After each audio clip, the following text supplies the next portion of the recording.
YTN 라디오의 신율의 뉴스 정면 승부 4부 시작합니다. 항상 말씀드리는 거지만 유튜브 들어가셔서 YTN 라디오 구독해 주시고요. 신율의 뉴스 정면 승부 좋아요 댓글 부탁드리겠습니다. 자, 수요일에 신율의 뉴스 정면 승부 4부는 키워드로 보는 승부로 꾸며지죠. 자, 오늘도 함께해 주실 두 분 소개해 드리겠습니다. 먼저 김민하 시사평론가 나와 계십니다. 안녕하십니까? 안녕하세요.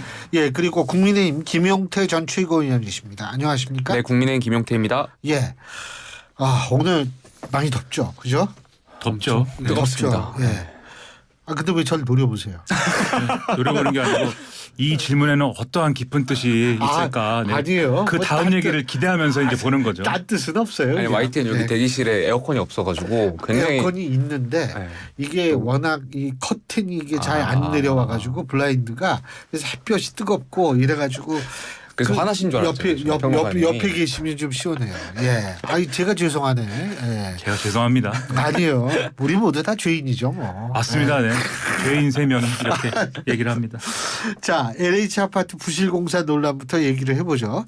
건설 이권 카르텔 단어가 또 등장했습니다. 어떻게 보십니까? 먼저 김민하 평론가부터 말씀해 주시죠. 일단 이권 카르텔은 확실한 이권 카르텔이죠. 이게 건설 산업에 조금이라도 관심이 있는 분들은 다 사실은 뭐 대략적으로 아는 얘기입니다. 그러니까 설계, 시공, 감리 이 과정에서 자기들끼리 유착을 하고 그게 어떤 이유 어떤 소재로든 간에 자기들끼리 유착을 하고 거기에 들어가는 비용 비공식적인 비용이 있고 그걸 줄이기 위해서 뭐 그걸 만들기 위해서 원가 절감을 하고 그 원가 절감의 내용에는 인건비가 포함되고 등등등등 다 아는 얘기입니다. 근데 이런 것들이 나왔기 때문에 이런 걸 당연히 잡아내야 되고 이런 것들을 다 단절시켜야 되는 건데 근데 저는 이제 그게 이권 카르텔이라고 얘기하는 건 좋은데 왜 대통령은 항상 이러한 얘기를 할 때는 이 아파트의 설계와 시공 감리가 다 전 정권에서 진행이 된 것이다라는 얘기를 굳이 왜 하는 것일까? 그 부분에 의문이 있어요. 윤석열 대통령이 대한민국 초대 대통령이 아닌 이상 지금 뭐 임기가 얼마 안 지났으니까 모든 문제는 다 전 정권에서 발생하지 않았겠습니까? 근데 그런 것들을 예를 들면 전 정권의 어떤 정치적 맥락이 있어서 거기와 연결해서 뭐 그거를 바로잡자라고 하는 얘기면 모르겠는데 이러한 건설 사람의 일반적인 어떤 비리, 일반적인 어떤 이권 카르텔을 잡아내야 된다라는 얘기를 하면서까지 전 정권 얘기를 하는 거는 이게 대통령의 의도와는 관계없이 다른 의미를 읽힐 수가 있다. 첫째, 책임을 이런 문제에 대해서 책임을 지고 싶지 않다라는 책임 회피성의 어떤 그런 발언으로 좀 받아들여질 수가 있고 두 번째는 이걸 통해서 새로운 어떤 이 전 정권을 겨냥한 새로운 그게 수사든 감사든 뭔가가 시작되는 거다라는 그러한 시그널을 줬다라는 그런 정치적 논란이 이제 시작되는 거다. 이런 점으로 갈 수가 있는 거거든요. 제가 볼 때는 지금 둘 다 진행이 되는 것 같아요. 그래서 저는 상당히 이런 부분에 있어서는 이권 카르텔을 잡아내야 되는 건 맞지만 전 정권을 겨냥한 어떤 프로젝트가 돼서는 이게 그렇게 비춰져서는 곤란하다. 이런 말씀 드리겠습니다. 김민하 평론가님 말씀에 동의하세요? 저도 뭐 동의합니다. 왜냐하면 대통령 말씀처럼 이 문제를 발본색원하지 않으면 이 문제는 또다시 이런 사고, 인명사고가 이어질 수 있기 때문에 분명히 발본색원해야 되고요. 김민하 평론가 말씀처럼 이거는 지난 정부의 일만은 아닐 거예요. 저도 이제 군에서 공사 장교하고 설계 용역감독관, 뭐 시공감독관을 다 해봤는데 제 역할이 그래서 이것이 비단 공병장교 출신이어서 이것이 비단 지난 정부의 문제만은 아닐 것이고 오랜 우리나라의 건축 건설 분야에 있어서의 업계에 잘못된 관행이 쌓이고 쌓이다 보니까 그렇게 된 것 같아요. 뭐 설계도 총체적인 문제가 있고 시공도 총체적인 문제가 있는 것 같은데 특히 제 경험에 의하면 설계 같은 경우는 지금 건축사 분들이 과연 구조 능력, 건축 구조 능력에 대한 그런 역할을 할 수가 있는가 그런 능력에 대한 부분도 있는 것 같고요. 시공 부분에서 봤을 때는 뭐 자재 빼먹기 이런 것도 있을 수는 있겠지만 현장의 반장 이런 감독하시는 분들이 외국인 분들이 되게 많아요. 그러다 보니까 실제 도면을 잘 못 보고 그냥 넘어가는 경우도 있고 그러다 보니까 또 이렇게 지적을 하면 원래부터 그렇게 해왔던 거야. 건축 현장에서 넘어가 이런 잘못된 관행이 그냥 넘어가 눈 감고 넘어가고 그러다 보니까 준공검사관들조차도 그냥 좋은 게 좋은 거다 하면서 넘어가고 이런 관행이 쌓이고 쌓이다 보니까 지금 문제가 터진 것 같은데요. 저는 대통령 말씀처럼 이 문제 무엇이 문제인가 원인을 좀 잘 짚고 이번 정부에서 이것을 해결하기 위해서 좀 많이 노력한다면 저는 국민들에게 굉장히 좋은 점수 받을 수 있다고 생각합니다. 김민하 평론가님이 말씀하신 것 중에서 제가 공감 가는 게 이 건설 부분에 있어서의 어떤 그 좀 이 드러나지 않은 부분들 우리가 이권 카르텔이라고 볼 수도 있는 부분들이 이게 우리나라 문제만은 아닌 것 같아요. 그 독일의 노벨 문학상 받은 하이니히 베일이라는 유명한 소설가가 있는데 이 사람의 주된 주제 중에 하나가 독일에 있어서의 건설 관련 부패 이런 거거든요. 이거 진짜 뿌리 뽑아야 되는데 말이에요. 근데 이거 국정조사 해야 된다고 보세요? 저는 국정조사를 이제 할 필요도 있다. 왜냐하면은 이게 결국은 어쨌든 간에 국회가 어떤 권능을 가지고 이런 민생 문제에 대해서 예를 들면 국정조사하는 것이다라고 하면은 저는 이제 할 필요가 있다라고 생각을 합니다. 그런데 이제 그 국정조사의 방향이라든가 이런 것들이 어디로 갈 거냐를 사실 예상을 해보면 그 국정조사의 실효성이 있을까 하는 의문이에요. 왜냐하면 지금 여당이 꺼내는 얘기들이 지금 말씀하신 대로 건설 산업의 어떤 이 관행의 문제 그리고 그 관행으로부터 쌓여져 어떤 비리를 척결하는 문제 지금 이 얘기가 아니라 전 정권의 정책의 잘못 이런 거를 지금 얘기를 하고 있는 거거든요. 제가 구체적으로 말씀드리면 이번에 어쨌든 이렇게 전수조사 해가지고 나온 게 공공주택들 아닙니까? LH가 발주하고 해서 이제 만든 그렇기 때문에 전 정권에서 이 부동산 문제를 제대로 해결을 못 해가지고 거기에 대해서 공공주택을 많이 짓게 됐는데 거기에 대해서 이제 LH가 뭐 이런 주도를 하다 보니까 그런 것 들이 여러모로 연관이 돼서 이런 현상까지 일어난 것이고 그렇기 때문에 전 정권의 정책이 잘못이다 지금 이 얘기를 하고 싶어 하는 것 같거든요. 그런데 제가 지금 말씀드렸지 만약에 민간 건설사들이 주도한 이런 아파트 민간 발주 이 아파트 다 예를 들면 전수조사한다고 했을 때 그것을 투명하게 정말 엄정하게 조사를 해보면 여기는 LH가 이 발주를 했으니까 LH 관계자들이 그 유착의 어떤 과정 고리로서 등장하는 것이지 다른 거 민간 건설사들 해가지고 다 종합해갖고 해보면은 거긴 또 다른 방식으로 이런 연결고리들이 드러날 거란 말이에요. 그러니까 국정조사를 하고 싶으면은 이 건설산업 전반의 어떤 이런 폐해에 대해서 우리가 어떻게 해결해 나갈 것이냐를 머리를 맞대고 여야가 거기에 대한 어떤 해법을 찾는 그런 게 돼야 됩니다. 이 입법적으로 이걸 어떻게 해결해 나갈 것인지에 대한 그렇게 될 것이냐 지금 분위기상 그게 아닐 것 같아서 제가 상당히 좀 우려가 된다 이런 말씀이죠. 네.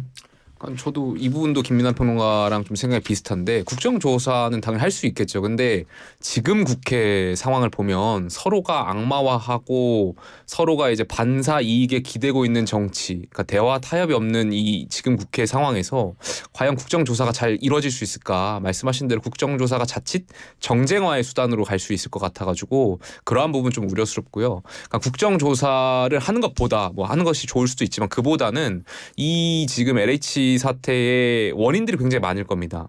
그렇기 때문에 뭐 국무조정실이라든지 뭐 국토부라든지 자체적으로 좀 일단 행정부 차원에서 좀 원인에 대한 그런 결과 보고서를 좀 국회에 보고하는 현안 질의를 통해서라도 좀 문제의 원인이 무엇인지 파악하는 것이 좀 보다 더 중요한 일일 거라고 저는 생각합니다. 어쨌든 뭐 안전에 관한 일이니까. 근데 이거 관련 법안도 지금 잠자고 있는 법안이 많다는 거 아닙니까? 국회에. 이 국회도 도대체 그런 일부터 좀 하고 국정조사를 하든지 뭐 하든지 하는 게 순서가 아닌가 이런 생각이 드는데 자 이동관 방송통신위원장 후보자 얘기 좀 해보겠습니다. 공산당 신문과 방송을 언론이라고 하지 않는다. 그러니까 그럼 공산당 언론이 어디예요? 그랬더니 그건 국민이 알고 계시고 본인들도 알고 있을 것이다. 자 어떻게 보십니까? 김민하 평론가님. 공산당 언론이 어디라고 생각하십니까 교수님은? 저요? 네. 다 국민들은 알고 있다고 말씀하십니까? 저도 알고 있죠. 예를 들면은 뭐 중국의 뭐 인민일보라든지 CCTV라든지 뭐 CCTV 이런 거 아니겠어요? 아 그리고 조선중앙방송 뭐 이런 거죠. 그렇죠. 노동신문 뭐 이런 거죠. 과거에 소련 시절에 이제 뭐 프라우다 뭐 이런 건데 그렇죠. 네. 저는 그런 언론이 대한민국에 있습니까? 대한민국에 그런 언론은 없고요. 이게 논조가 편향됐다거나 또는 뭐 어떤 여러 가지 문제에서 뭐 이게 뭐 잘못 보도 오보를 생산했다거나 뭐 그런 사례는 있지만 그것도 어쨌든 다 언론의 기능이거든요.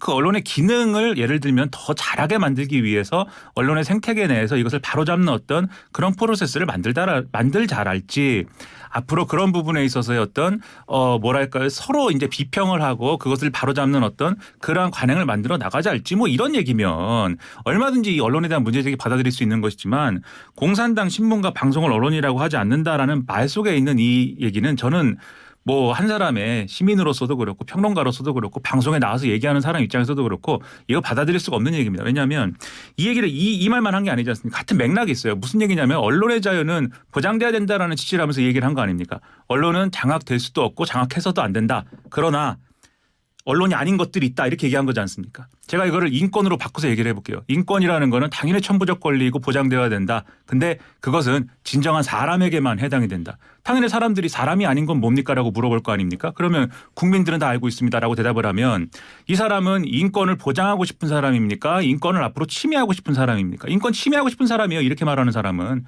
과거에 그 극우주의자들, 독재자들, 그다음에 뭐 전체주의자들이 이런 식의 화법을 사용했습니다. 이동관 특보가 한 이 어법이 딱 그 얘기예요. 언론 자유를 보장하고 싶은 사람이 아니라 언론 자유를 침해하고 싶은 사람인 거죠. 이 발언은. 그러면 이게 예를 들면 저의 오해일 수 있습니다. 그런 오해를 촉발하는 방식의 발언은 왜 하며 그런 전력을 갖고 있는 사람을 방통위원장 후보자의 대통령은 왜 안 치며 이런 우려를 해명하지 않고 그대로 두는 이유는 뭡니까? 이런 데서 의구심들이 계속 쌓여가고 있기 때문에 이 청문회라든가 이 과정을 통해서 이 의문이 해소됐으면 바라지만 그렇지 않을 것 같아서 우려가 많이 됩니다. 그 김용태 전 최고위원께 제가 여쭤보고 싶은 건 이런 비판을 들을 소지가 있는 걸 본인이 모르지 않았을 텐데 왜 했을 거라고 보세요? 전 정치적 노림수가 있다라고 생각되는데 이동관 후보자가 스스로 링 위로 끌고 올라가는 것 같아요. 그러니까 이 공산당 기관지라는 6글자를 들으면 가슴이 막 콩닥콩닥하고 막 벌렁벌렁거리는 것 같은데 여당 지지자들뿐만이 아니라 야당 지지자들도 가슴이 막 벌렁거릴 것 같아요. 그러니까 이 정쟁화를 해서 여야의 극렬 지지층을 결집시키는 효과가 있는 것 같고 그리고 청문회를 정쟁의 장으로 삼으면서 야당 의원들이 이 이동관 후보자에 대한 어떤 지적 이런 것이 있으면 봤지 색깔론이야. 그러니까 여기서 여당 의원들이 굴복하면 안 돼. 이것은 윤석열 정권의 어떤 전체적인 그런 주도권에서 야당에 밀리는 거야. 이러한 느낌을 주기 위해서 저는 공산당 기관지라는 단어를 쓰신 것 같아요. 그러한 면이 있었던 것 같고 다만 제가 드리고 싶은 말씀은 이동관 후보자가 과거에 이제 MB 정권에서 분명히 방통위원장으로서의 역할을 하기에는 조금 부적절한 행동들도 분명히 있었고 그렇다면 그럼에도 불구하고 대통령께서 인사권자로서 이동관 후보자를 지명하신 거 아니겠습니까? 여당도 여기에 대한 부담감이 있습니다. 그렇다면 이동관 후보자께서 청문회에 임하실 때는 본인의 어떤 과거의 잘못 같은 것에 있어서 앞으로 방통위원장이 되면 재발하지 않도록 어떻게 하겠다. 그리고 방통위원회를 중립기구로서 어떻게 가겠다. 국민께 보다 더 겸손하고 자중적인 모습을 보여야 후보자다운 모습이 될 것 같은데 이렇게 굉장히 정쟁화를 이끌고 어떤 싸움터에 나간 장군처럼 하면 여당 입장에서 솔직히 좀 부담스러운 것도 사실입니다. 그래서 앞으로 청문회가 이제 곧 시작될 텐데 이동관 후보자께서는 어떤 국민 눈높이나 야당 의원들의 질문에 있어서 조금 더 겸손하고 이제 자중하시는 그런 태도를 보이실 필요가 있다. 그게 여당과 윤석열 정권에 더 도움이 되는 것이라고 저는 생각합니다. 겸손하고 자중하는 태도가 또 필요한 분이 야당에도 좀 있는 것 같아요. 그 노인 폄하 발언이 아니다라고 주장하고 있는 김은경 혁신위원장. 예? 이건 청년 정치 독려하는 차원이다. 이런 얘기를 하고 있고 내일 박광원 원내대표가 11시에 대한노인회를 간대요. 사과하러. 예. 근데 본인은 하여간 아니다. 근데 그래서 상처를 받으신 분들에겐 유감이다. 이렇게 얘기를 해도 어떻게 보세요? 이게 뭔가 싶습니다. 그 어떤 영화 제목에 그런 제목이 있습니다. 순화해서 얘기를 할게요. 착한 분, 나쁜 분, 이상한 분이라는 영화가 있어요. 네. 근데 저는 분이네요. 네, 분이라는 영화가 있는데 저는 이 혁신위원장이라든가 이런 역할을 잘하려면 최소한 착한 분이든지 그래서 저분은 정말 훌륭한 분이기 때문에 저분만 안 들으면 안 되겠어 라고 생각할 수 있는 권위가 있든지 아니면 나쁜 분이어서 손에 피 묻히면서 온갖 여러 비난은 다 들으면서도 어쨌든 해야 될 일을 하는 정말 이 당에서 퇴출돼야 될 것들을 다 청소해버리는 그런 역할을 하든지 그런 게 있어야 될 거 아닙니까? 근데 이분은 이런 얘기를 하고 이 처음이 아니에요. 이런 실화가. 이런 얘기를 하면서 이제 이상한 분이 됐습니다. 그 이상한 분으로는 혁신을 할 수가 있을까요? 저는 혁신위가 지금 혁신을 당할 판이다 이런 생각이 들고 이 발언을 했으면 이게 아무리 이분들이 이제 정치적인 이력이 없는 분들이다 하더라도 혁신위를 구성하고 있는 분들이 정치적인 조직에 들어와서 어떤 그 역할을 하면은 결국 그 발언이라든가 어떤 것들은 정치적으로 소비되는 건 당연한 거거든요. 그러니까 그 말이 얼마나 좋은 뜻을 담고 있는지와는 별개로 결론적으로 이 얘기가 우리가 흔히 이제 믿고 있는 1인 1표라는 민주주의 원칙이 위배되는 발언으로 모두가 이제 이해할 수 있는 지경에 이르렀다고 하면은 그거는 부적절한 발언이었고 죄송하다. 이 정치적 경험이 없다 보니까 미숙하다 보니까 이런 일도 벌어졌는데 앞으로 잘 이것에 대해서 숙고하고 더 이런 일이 없도록 하겠다. 이런 모드로 쭉 가는 게 맞지. 지금 혁신위가 공식적으로 대변인 둘이 나와서 사과할 일이 아니다라고 선을 그어버리고 오늘 아침에도 혁신위원 중에 한 분이 이제 타 방송 라디오 프로그램에 나와가지고 국민의힘 일이나 신경 써라 이런 식으로 얘기를 하고 그럼 이 혁신위가 하는 혁신이 과연 될까요? 저는 이 혁신위가 오히려 혁신을 당하게 생겼다. 상당히 우려가 큽니다. 예. 저는 이 김은경 민주당 혁신위원장의 발언이 노인 폄하 발언이라고 생각하지 않아요. 세대 갈라치기라고도 생각하지 않고요. 뭔가 갈라치기를 하려면 개념이나 생각이 있어야 되는데 김은경 민주당 혁신위원장 그냥 개념이 없는 것 같아요.